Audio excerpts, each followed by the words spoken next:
கைலை மலையில் வீற்றிருக்கும் ஈசனும் உமையும் ஞானப்பழம் கொண்டு வந்தார் நாரத முனிவரங்கே.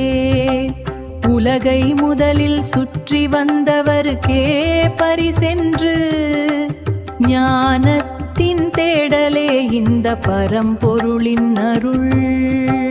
இதோ தேவ சேனாதிபதி மயில் மீது ஏறி விண்ணை நோக்கி விரைகிறார். முருகன் புறப்பட்டாரே மயில் மீதமர்ந்து உலகை சுற்றி வந்தாரே.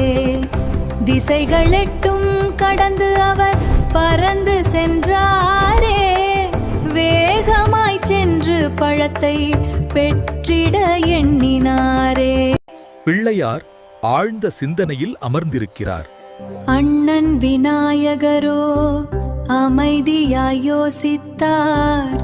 அன்னையும் தந்தையுமே உலகமென்றறிந்தார். உலமாய் அவர்களை மும்முறை சுற்றி வந்தார். ஞான பழத்தையும் பரிசாய் வென்றாரே. ஓம் கணபதியே யானை முகத்தோனே.